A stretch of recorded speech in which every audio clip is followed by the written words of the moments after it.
Değerli yoldaşlar, komünist yoldaşlık hareketimizin geldiği aşamayı, yaşadıkları somut durumu, sorun ve çözüm yollarına ilişkin kapsamlı bir mektupla tekraren de olsa açıklayıcı ve yaratıcı yanıtlar vermeyi sizlere karşı etik bir görev saymaktayım.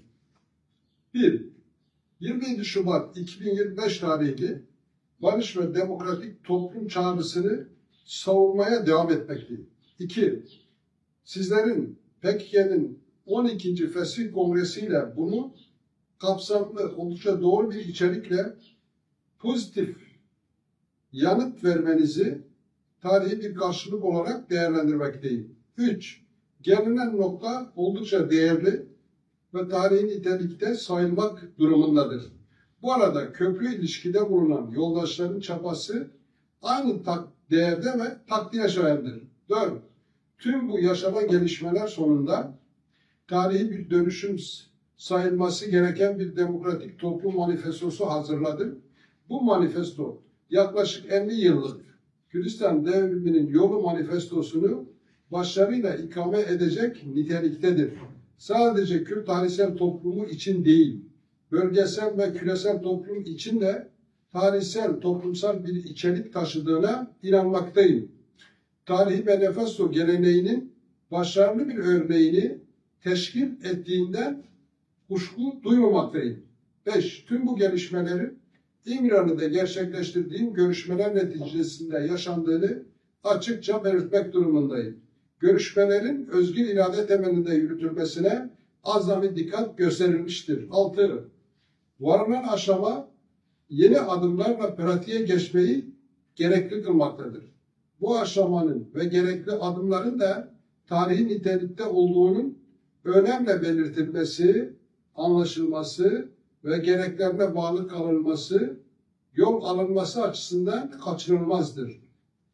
Varlık inkarına dayalı ve ayrı devlet amaçlı PKK hareketi ve dayandığı Ulusal Kurtuluş Savaş stratejisine son verilmiştir.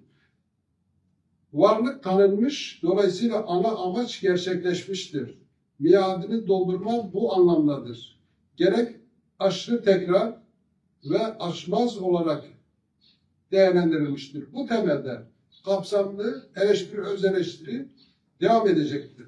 Siyaset boşluk tanımayacağına göre boşluk, barış ve demokratik toplum başlıklı program, demokratik siyaset stratejisi ve temel taktik olarak bütüncül hukukla doldurulmak durumundadır. Tarihsel nitelikte ve kader belirleyici bir süreçten bahsediyoruz.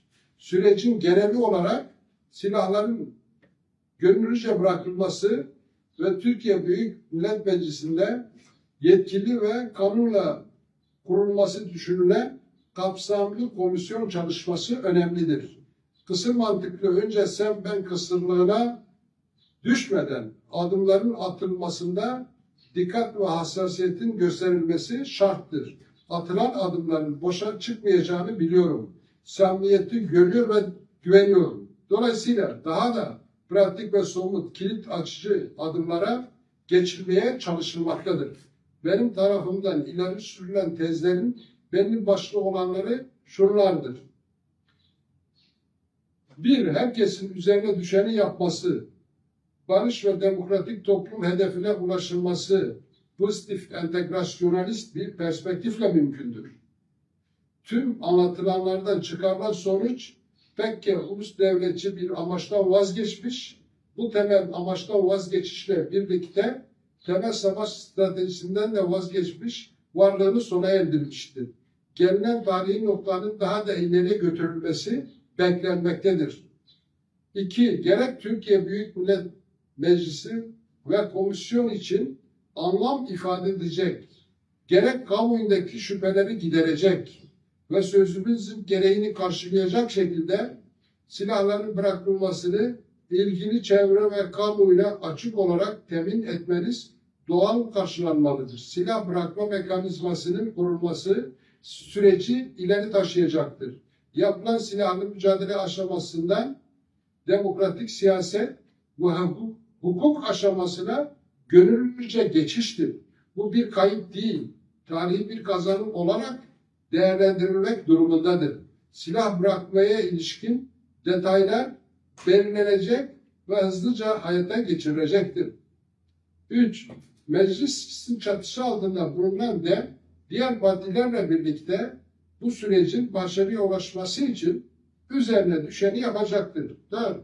Bu arada tüm karar metinlerinde vazgeçilmez bir şart olarak benim özgür kalma durumuma gelince, biliyorsunuz ki ben hiçbir zaman kendi özgürlüğümü bireysel bir sorun olarak görmedim. Felsefi olarak da kişi özgürlüğü toplumdan soyut olamaz. Birey özgürleştiği oranda toplum özgürleştiği oranda birey özgür olabilir. Bu eğilimin gereğine bağlı kalınacağı tabidir. Silahın değil siyasetin ve toplumsal barışın gücüne inanıyorum ve sizi de bu ilkeyi hayata geçirmeye çağırıyorum. Son günlerde bölgede yaşanan gelişmeler attığımız bu tarihi adımın önemini ve aciliyetini açıkça teyit ediyor. Sürece yönelik her türlü eleştiri ve önerilerinizi, katkılarınızı dört gözle beklediğimi belirtmeliyim. Bu tartışmalar tüm ülke, bölge, küresel düzeyde bizleri demokratik modeli ve güçlerini yeni bir teorik program, strateji ve taktik evreye ulaştıracağına, şimdiden bunun hazırlık çabası içinde olunduğuna dair çok iyimser ve hazır olduğunu arzulu ve coşkulu olarak belirtelim. Önümüzdeki döneme çağrım, kongre kararları ve en son bu yazıda dile getirdiğim görüş ve öneriler doğrultusunda yüklenelim ve başarı temelinde gelişmeler sağlayalım. Daimi yoldaşça selam ve sevgiyle kalın.